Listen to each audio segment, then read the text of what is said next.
À cœur à vous dire, je vais écourter mon témoignage et je dirai l'expérience. Je n'ai pas été élevé dans une famille chrétienne, loin de là.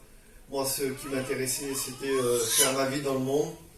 Et puis surtout, comme je pense tout homme, tout être humain, c'est d'avoir des biens et puis de profiter et puis de faire que le diable nous fait croire que c'est quelque chose de bien et que c'est une illusion. Le diable il vient, il met une illusion devant nos yeux. Et moi, je ne croyais même pas en Dieu. Si je disais que j'étais catholique, mais je disais ça pour juste faire une fête le jour que je baptisais mon fils. C'était tout. Et un jour, Dieu s'est manifesté par un miracle devant moi. Moi, je ne croyais pas en Dieu. Alors, c'était un miracle qui était devant moi. Et si vous voulez, j'ai vu une personne qui a passé des ténèbres à la lumière. Elle était liée par Satan. Et j'ai vu la gloire de Dieu se manifester devant moi. Vous savez, quand vous ne croyez pas à ces choses-là, et que vous voyez ça, j'ai pas eu peur. Mais je me suis dit, mince, il existe.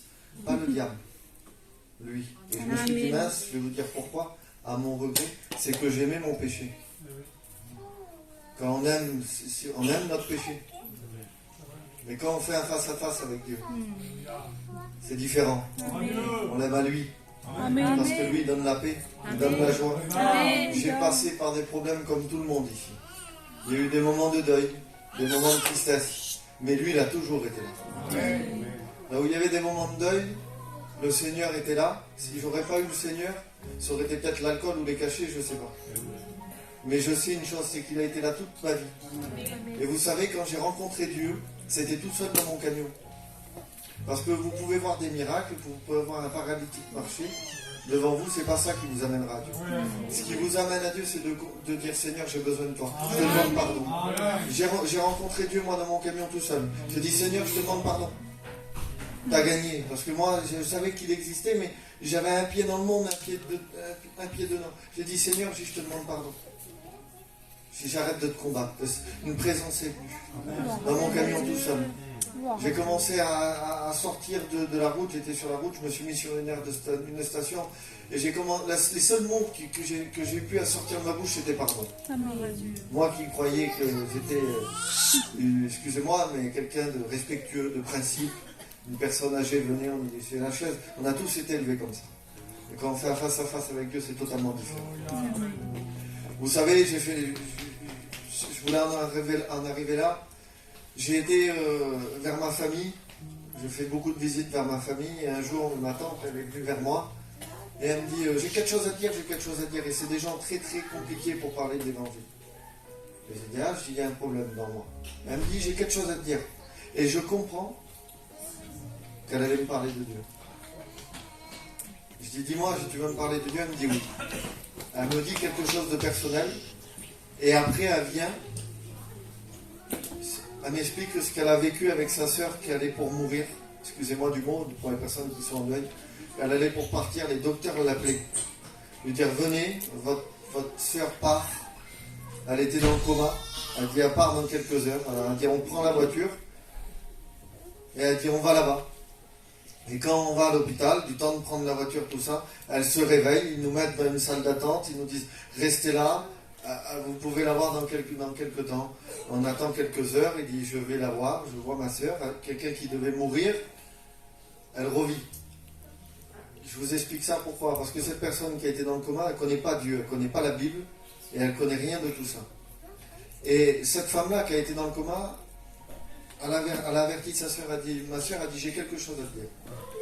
Elle a dit dans mon coma, elle dit, j'étais dans un endroit où il y avait des angoisses, des cris et des grincements dedans.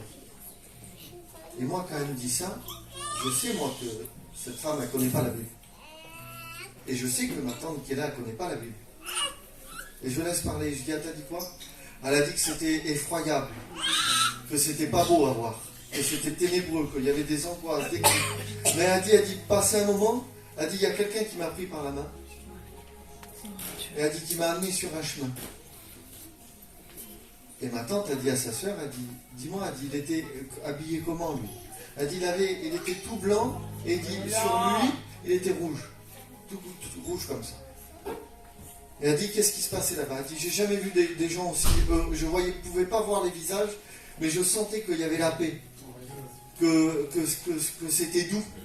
Et elle dit, ma soeur, elle dit, t'inquiète pas, elle dit, la mort. Elle dit, c'est un vêtement qu'on enlève, et elle dit qu'on en remet un autre. Et tout ce que cette femme avait décrit, vous l'avez dans la Bible. Cette Bible que vos serviteurs prêchent tous les jeudis, dimanches et lundis peut-être. Tout ce qu'elle avait décrit. Et moi, il y a quelque chose qui me perturbait. Je n'avais rien dit. Je dis, ma tante, tu sais, tout ce qu'il y a écrit dans la Bible, tout ce qu'elle a dit, ça a été écrit dans la Bible. Et ma tante commence à pleurer. Et elle dit, cette femme-là, elle dit, laisse-moi partir. Elle dit, je suis bien, moi, avec lui. Et elle est partie quelque temps, je crois qu'elle est partie le lendemain. Et elle dit, t'en fais pas, elle dit, c'est un habit, elle dit, comme si on s'enlève à maillot, elle dit qu'on se remet. Et moi, il y avait quelque chose c'est là que l'expérience que j'ai fait avec Dieu, qui me tenait à cœur, c'était, Seigneur, pourquoi elle t'a décrit blanc et rouge? Moi, si demain j'attends le Seigneur, je l'attends en tout blanc, glorieux. Je l'attends glorieux, moi, le Seigneur, si je l'attends. Donc moi, ça m'a perturbé. J'ai essayé de regarder dans la Bible, savoir s'il était décrit. Et je n'ai pas trouvé. Et je suis parti prier, jeûner. J'ai dit, Seigneur, je dis, comment ça se fait? Parle-moi, pourquoi?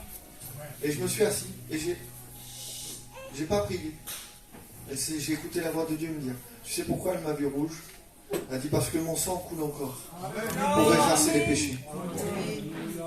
J'ai commencé à être brisé et à pleurer. Il dit Marvin, il dit la grâce, il dit elle n'est pas terminée. Amen. Elle dit mon sang coule encore. Amen. Acceptez le Seigneur dans votre vie. Amen. J'étais lié par l'argent. Mon but c'était d'en gagner beaucoup plus que j'aurais pu. Mon but maintenant, vous savez ce que c'est? C'est le ciel. Amen. Et mon but, c'est comme aux serviteurs de Dieu et aux chrétiens, c'est de prier pour vous que vous puissiez rencontrer le Seigneur. Amen. Que Dieu vous bénisse. Amen.